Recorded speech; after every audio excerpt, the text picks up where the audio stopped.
To Chess and Beyond, Audio Edition. Today, Imposter Syndrome in Chess.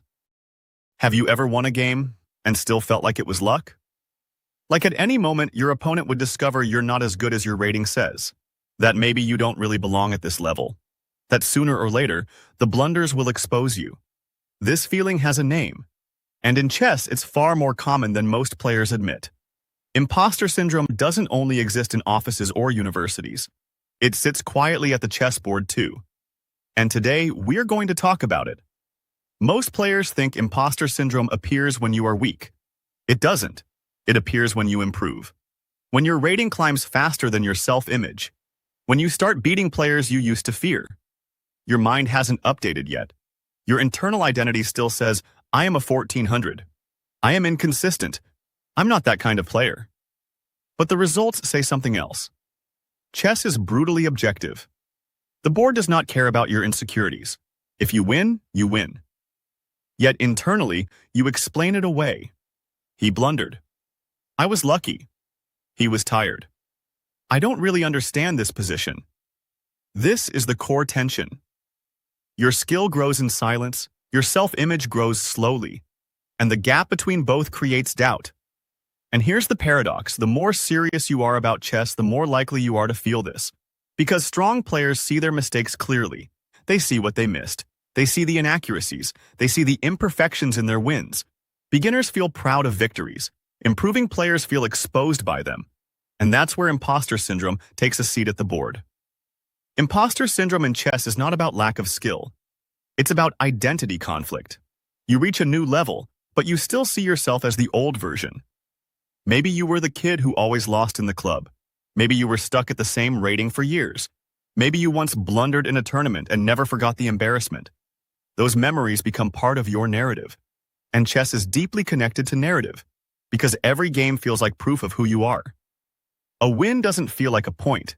It feels like a verdict. And when that verdict says you're stronger now, your mind sometimes rejects it. It searches for explanations that protect the old identity. That was just preparation. That opening carried me. He underestimated me.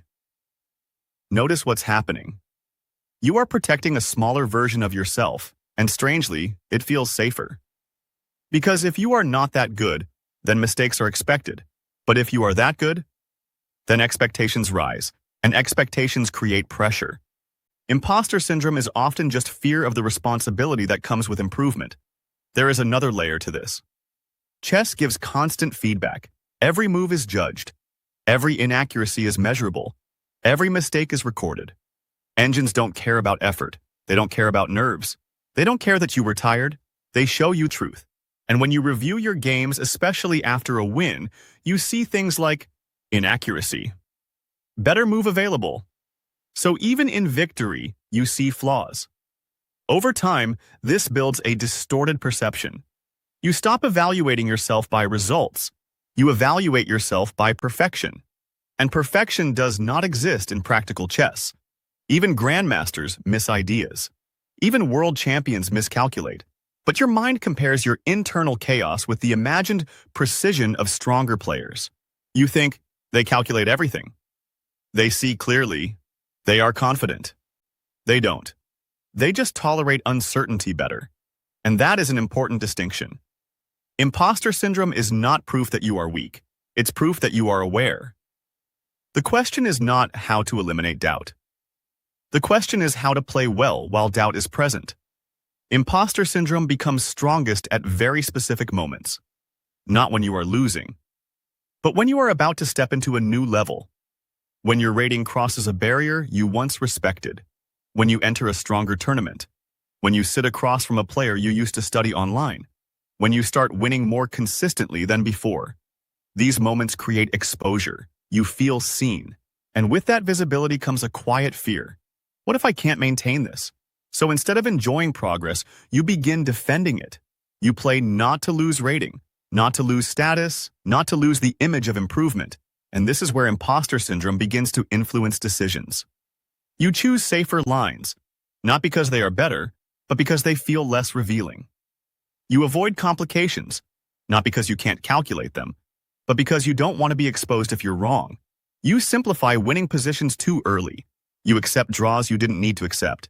You hesitate in moments that require confidence, not due to lack of skill, but due to fear of being found out. And ironically, this defensive mindset often creates the very results you fear. You don't lose because you're an imposter. You lose because you started playing like one. There is a subtle shift that strong players eventually make. They stop trying to feel confident before they play well. And instead, they learn to play well even when confidence is unstable. This is not natural at first. Most players believe confidence must come first, that you need to feel ready, certain, deserving. But chess rarely gives you that comfort. Some of your best games will happen on days when you feel uncertain. Some of your most accurate decisions will come while you still doubt yourself. Confidence in chess is often retrospective. It appears after the game, after the tournament, after the results confirm what you were capable of all along. So waiting for confidence before you trust your moves is a trap. A more useful approach is quieter. You sit at the board and accept, I may not feel like I belong here today, but I will play the position in front of me anyway. Move by move, decision by decision, without trying to prove anything about your identity. Just responding to what the board demands. Because the board does not measure worth. It only measures moves. And when you focus on the position rather than your self-image, something interesting happens. The noise begins to fade, not completely, but enough for clarity to return. Over time, you may start to notice something unexpected. The feeling never fully disappears. Even very strong players, masters, grandmasters, professionals, speak about moments of doubt. Not because they don't belong, but because chess constantly pushes them into new territory. Every new level resets the internal scale. What once felt strong begins to feel normal. What once felt impossible becomes routine. And the mind quietly moves the goalposts again. So the objective is not to eliminate imposter syndrome forever. The objective is to recognize it without obeying it. To notice the thought, maybe I'm not good enough for this level. And still sit down, still calculate, still choose your moves with care. Progress in chess often feels uncomfortable. Not because you're failing, but because you are outgrowing the version of yourself you were used to. And growth always carries a small identity shock. You don't feel like the player you used to be. But you don't fully trust the player you're becoming either. That space in between is where many strong players live for years. Quietly improving, quietly doubting, and continuing anyway. At some point, every improving player faces this quiet question. Do I really belong at this level? Chess rarely answers with words. It answers with positions. And each time you sit at the board, you are not asked to prove your worth. You are only asked to play the next move.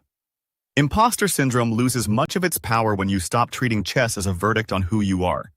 A single game does not define you. A single tournament does not expose you. A single mistake does not reveal your limits. They are just moments inside a much longer process. What matters is not whether you always feel confident. What matters is whether you continue to engage with the game honestly, to calculate when calculation is required, to stay calm when positions become uncomfortable, to accept that improvement often feels unfamiliar from the inside. One day, without noticing exactly when it happened, you may look back at your games and realize you were never an imposter. You were simply a player in transition. Thank you for listening. If you enjoyed this episode, consider following us and sharing your thoughts.